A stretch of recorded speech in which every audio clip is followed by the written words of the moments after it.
Assalamualaikum dan salam sejahtera kepada madam dan kawan semua. Nama saya Nur Hazuni Binti Azman, nombor ID 2021809946, ingin membentangkan tentang pengaruh sentisme dalam memberi impak kepada pencarian ilmu. Slide yang seterusnya, saya ingin terangkan sedikit tentang kandungan yang ada untuk saya perbentangkan pada hari ini. Topik pertama yang saya akan bincangkan tentang pengenalan, iaitu apa itu saintisme, ciri-ciri, tokoh dan falsafah. Seterusnya pergi kepada kesan negatif dan cabaran untuk mengatasinya. Berikutnya dengan pengaruh saintisme dalam pencarian ilmu, dan yang terakhir adalah kesimpulan. Yang pertama, saya ingin menerangkan tentang apa itu saintisme. Saintisme adalah istilah yang digunakan untuk mempengaruhi kepercayaan yang tepat dan tiada tepat untuk sains. Kepercayaan dan cara yang digunakan berdasarkan sains untuk menunjukkan bahawa sains adalah ilmu dan panduan yang paling tepat berbanding ilmu yang lain.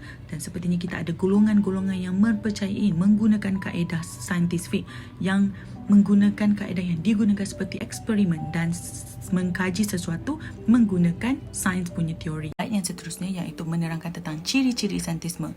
Apa yang saya terangkan kepada slide sebelumnya, kaedah ciri saintisme adalah dua kaedah. Kaedah penyiasatan saintifik dan kaedah empirikal dan eksperimen.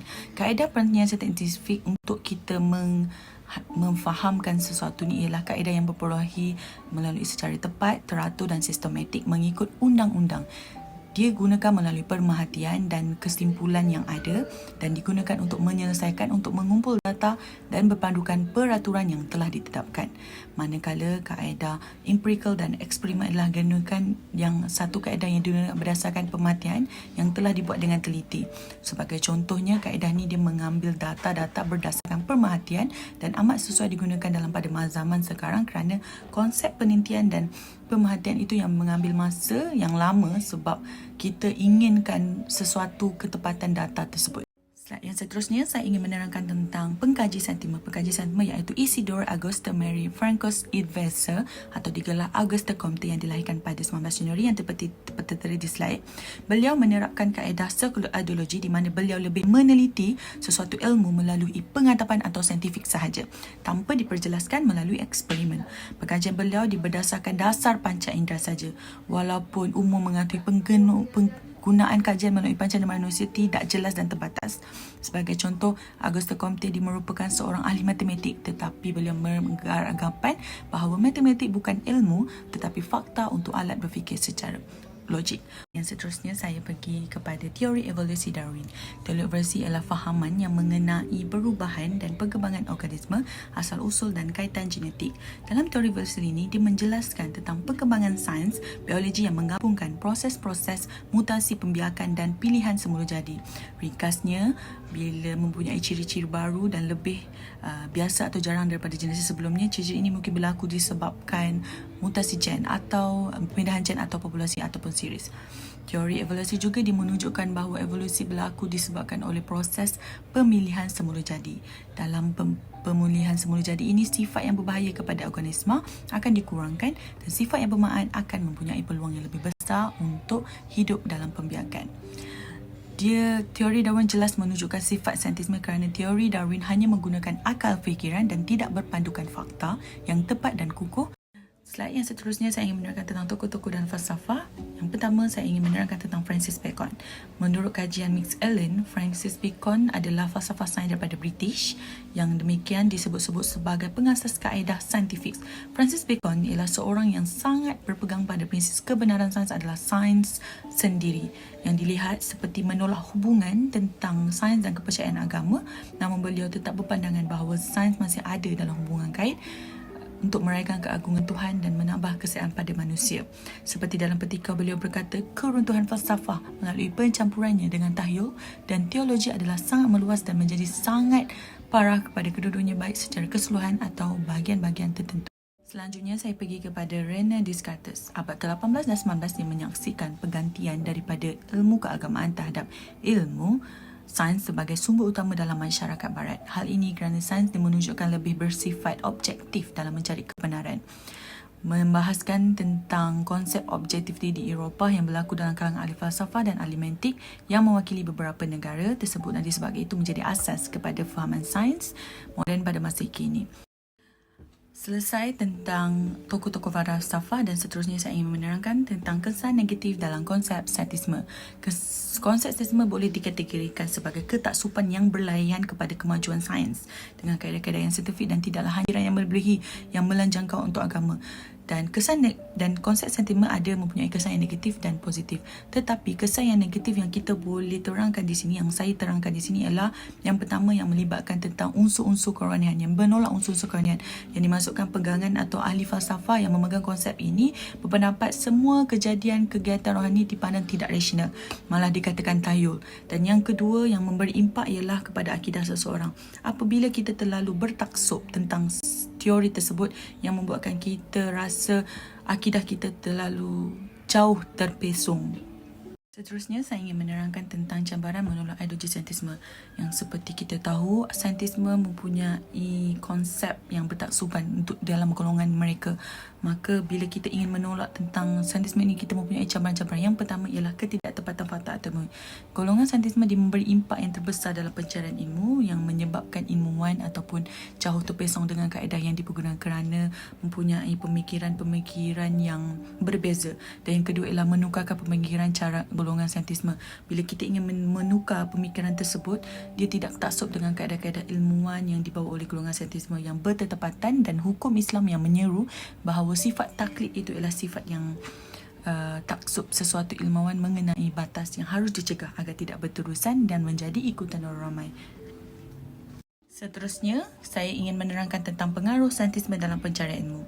Saintisme memberi pengaruh yang besar dalam individu, masyarakat dan negara. Terdapat juga saintisme juga memberikan impak yang besar terhadap pencarian ilmu yang ada di dalam dunia ini. Yang pertama, saintisme memberi impak dan pengaruh dalam dan menyebabkan seseorang menjadi berlebihan dan taksub yang memberi kesan yang besar yang boleh merosakkan ilmu yang bersepadu, yang terpesong, yang kita boleh lari daripada segala fakta tentang ilmu tersebut.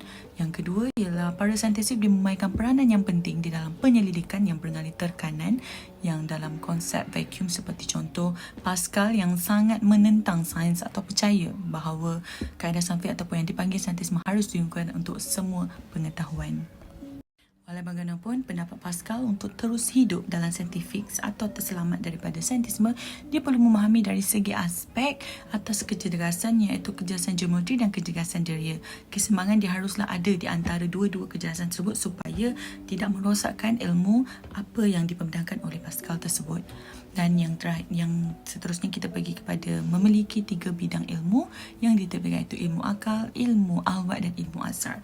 Ilmu akal bermaksud pengetahuan yang diperoleh secara naluriah atau proses, dan ilmu ahwat yang bermaksud dirasai atau merasai keadaan sesuatu berkenaan tentang isu ini tersebut. Dan seterusnya, saya pergi kepada pengaruh saintisme. Dia memberi implikasi yang besar kepada pencarian ilmu kerana golongan saintisme ini hanya mempunyai kepercayaan sendiri yang terhadap kewujudan dan mengikut kepercayaan sendiri tanpa melihat sebarang fakta yang lain. Dan seterusnya, dia mempelajari alam semesta dunia tidak menggunakan akal fikiran dan kaitan agama selari dengan ilmu sains. Maksudnya mereka terlalu bertaksub tentang ilmu yang telah digaji oleh pergolongan saintisme sampai mengakibatkan dalam pencarian ilmu terpesong ilmu akidah dan rohaninya terbatas. Sebagai contoh, abad ke-19, abad positivisme, abad yang menjelaskan dengan cara pemikiran lima barat atau disebut sains. Dalam pemikiran barat yang akidah yang dibawa tidak sama dengan ajaran Islam. Aliran tersebut percaya bahawa panca indera, ilmu hanya diperoleh daripada pemerhatian panca indera dan intelek positif semata-mata tanpa mengenal sumber ilmu yang lain.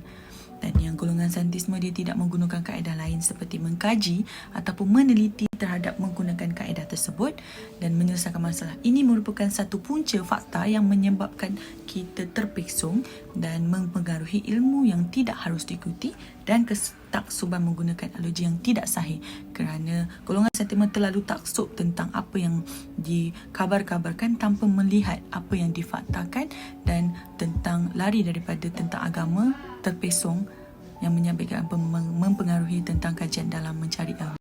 Ilmuwan saintisme dimenafikan tidak berpegang kepada ideologi yang digunakan tetapi jelas menjulang, mempunyai jurang pemisah antara prinsip Islam dan moral.